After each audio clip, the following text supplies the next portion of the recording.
the one, the only, Ben Sion.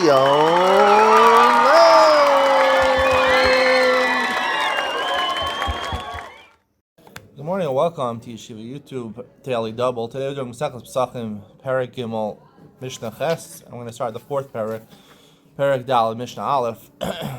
Mishnah Ches says, "V'chein Misha Yatzim Yerushalayim Niskar Sheyesh B'Yado B'Sar Kodesh." We talked yesterday about someone on Yud Daled Nisan.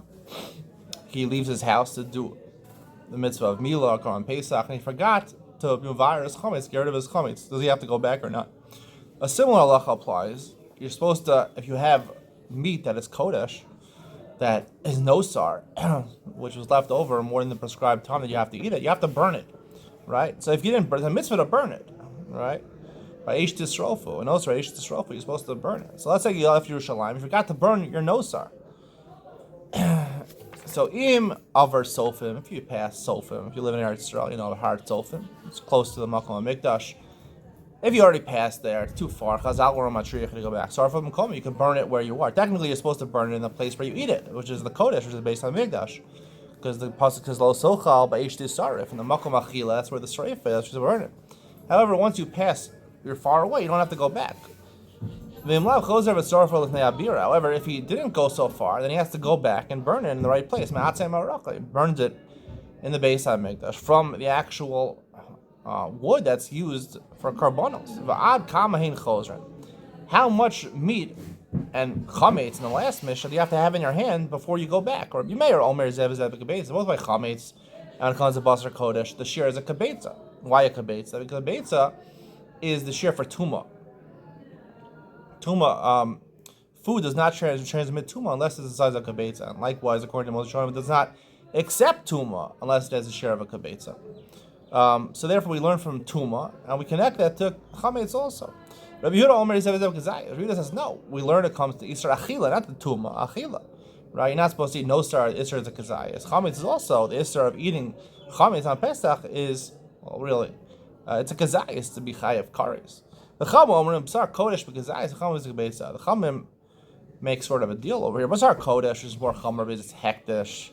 Therefore, even if it's a kazayas, you have to go back and burn it. Chametz, the shear is a kabetza, and it's not hektish, it's chulin. So therefore, only if you have a kabetza, you have to go back and mavayar the chametz if you have time to do that.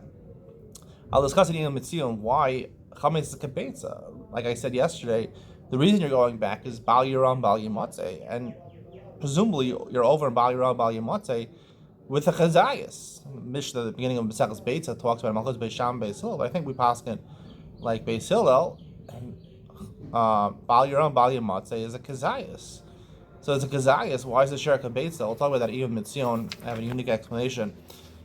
Let's start at the fourth parak. Perek Dal, Mishnah Aleph. Makom shenag lasas malacha b'arvei Pesachim ad chatzos. Erev Pesach's coming up soon. You're not allowed to do malacha according to some places. After chatzos, you're not supposed to do malacha. You're not supposed to shave, get a haircut after chatzos. What about before chatzos? Right, the morning until chatzos. You're busy getting rid of your chametz, right? So there are different places. Some places had the minhag to do it. Some places didn't. So in a place, if you're in a place where their makom is to do, you do. Makom shenagu, meaning you grew up in that place, you live in that place. Makom shenagu shulu lo, so say no. If you're in a place, you live in a place they don't do, you obviously have to follow the minhag of makom. Let's say on Yud Daled in the morning, you're going from one place to another place. If you're going from a place, in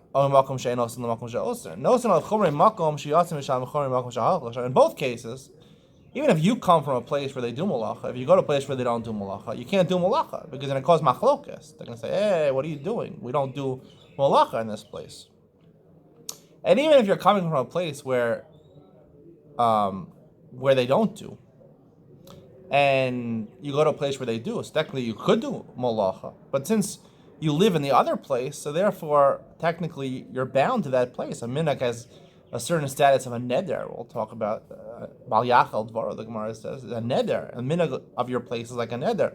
So if there was possibility of machlokas, we will allow you to do malacha, because that's more primary, the machlokas. However, the Gemara explains, people who see you not doing malacha, they won't associate the fact that you're rebelling against their place. They'll just say, a lot of people come about batlanim because there's a lot of people who are batlanim, who don't do any work, who don't go to work, whether they actually are not learning in Kollel, they're learning in Kollel, they're not doing any work. Well, so therefore, who cares, right? It could be that really they do work, they're just right now not doing any work.